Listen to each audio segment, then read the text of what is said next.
Hey y'all, it's SheRea. What's up? Back with another video. As you can see from the title, today we'll be talking about 10 things I no longer buy, beauty products I no longer buy. I guess you can call this an anti-haul. I do a lot of shopping. If you haven't checked out my previous haul videos, definitely check them out right here. I do a lot of shopping, but for me, there's just some things that are no longer worth buying.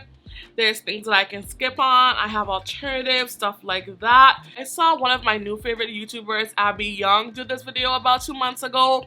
So I figured I would hop on it and show y'all what I no longer buy, because I always show y'all what I do buy. Before we hop into it, definitely give this video a thumbs up. It goes such a long way in this crazy YouTube algorithm.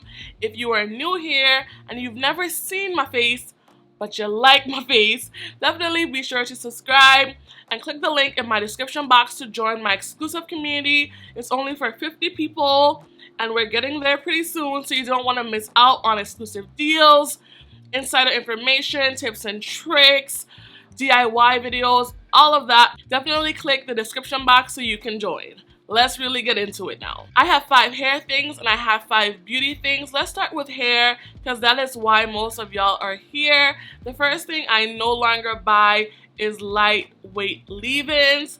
I used to love a nice lightweight leave-in moment, but I don't know what has happened. My hair has gotten drier for some reason. Maybe it's the water in New Jersey. I lived in the Virgin Islands for quite some time and I just can't. All the lightweight leave-ins that I've loved, I no longer like them. I don't know what went wrong. I don't know what it is, but those spray leave-ins, I just don't buy them anymore. You just won't see them on my channel anymore, just because I prefer just to have a regular leave-in to keep my dry hair nice and moisturized. It's getting brick outside, it's getting super cold, and those lightweight leave-ins just do not cut it anymore. And with lightweight leave-ins, I don't really use refresher sprays very often. If I want to refresh my hair or re-moisturize my hair, I just use a regular schmegular leave-in conditioner. Regular, milky, creamy leave-in to refresh my hair. 5 years ago, this would never come out of my mouth, but I no longer buy Apogee products. And it's no beef to Apogee. I have no issues with Apogee. I've just found things I like way more than the Apogee protein products.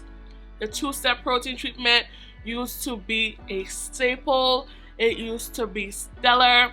But I just found ingredients that I like a lot more. I will leave some alternatives to Apogee down below, but Apogee just doesn't do it. If Apogee would remove the silicones and the mineral oil, I probably would go back to Apogee. But for now, as for me and my household, Apogee is just a no. I also find that they changed the formula over the years. I used to love the 2-minute reconstructor, but when I used it quite recently, a few years ago, it just wasn't the same. I'm an OG natural.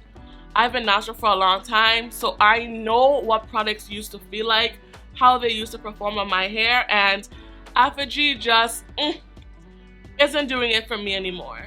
I no longer buy gel. I can't tell you the last time I have bought a hair gel.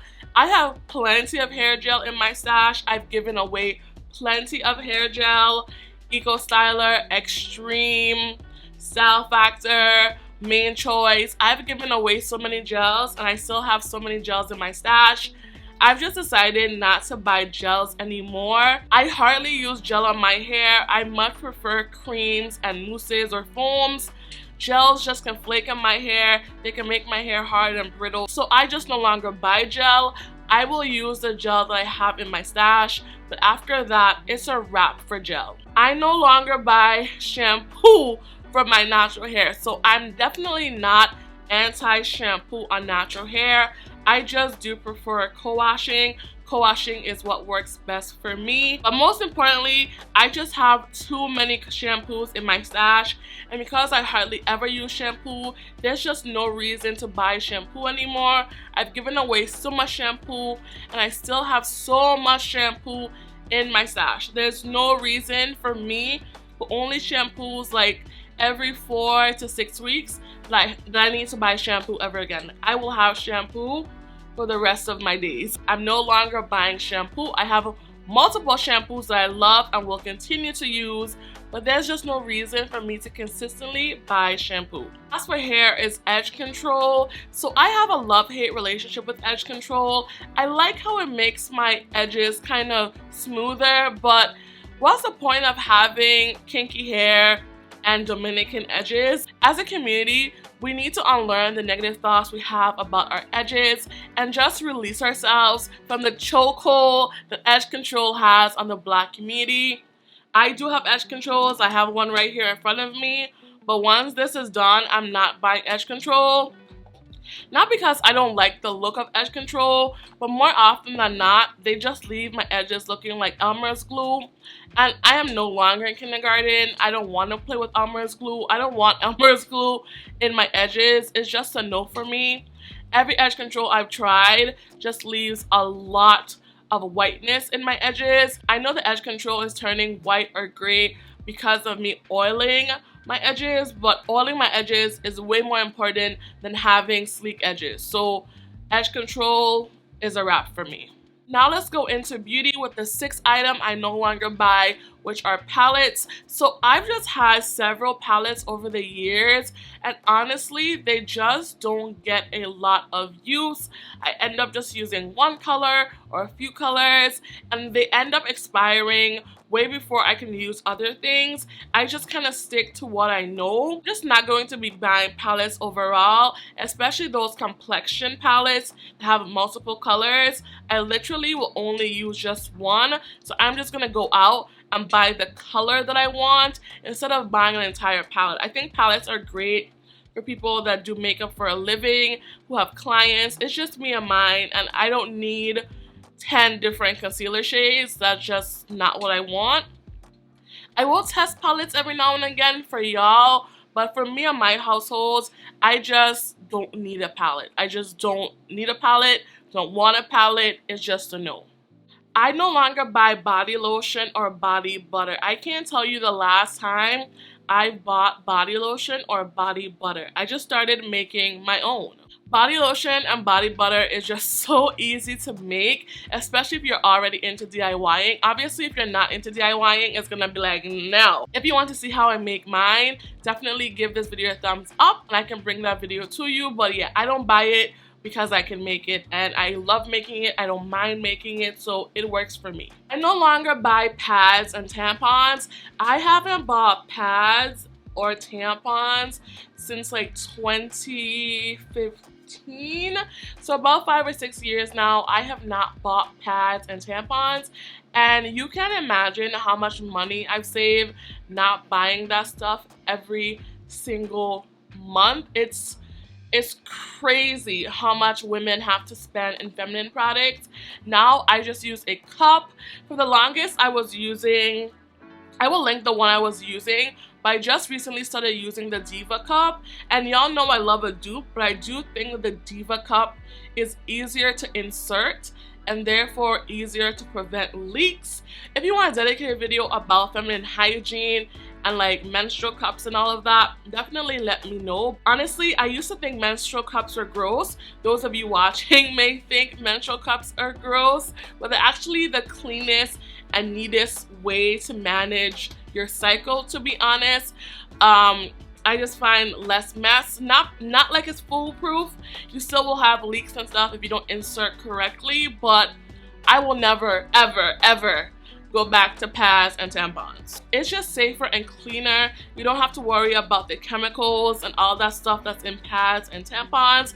I can't even imagine using that stuff anymore. So yes, I am a menstrual cup girl, and I will be one forever. And when you're traveling, it's so much easier to travel with a menstrual cup than it is like packing your suitcase just full of pads and tampons. Those days are over, and I love that for me. I never thought this day would come, but I no longer buy cotton rounds. I do have some cotton rounds left over that I do plan to use up because we don't waste over here. But after that, I'm just not going to repurchase cotton rounds. I never spent a whole bunch of money on them. I just find that they're a bit unnecessary and kind of wasteful because they suck up so much product. So you put your $30 toner on it, it sucks so much up. And then there's so little to actually rub on your face. It's so much easier, effective, and efficient to just put some toner, essence, or whatever, you know, beauty skincare product you're using, and just pat it on the face with your hands. You save so much product. Unless you want to use that product and you want to waste your products, you can keep using cotton rounds, but it's just much easier to use your hands. And I've saved so much product no longer using cotton rounds. And lastly, I no longer use makeup wipes, and I never thought this day would come because makeup wipes had a chokehold on me since I started using makeup. But now that I use cleansing balms, I just look back at my past self like, why, sis?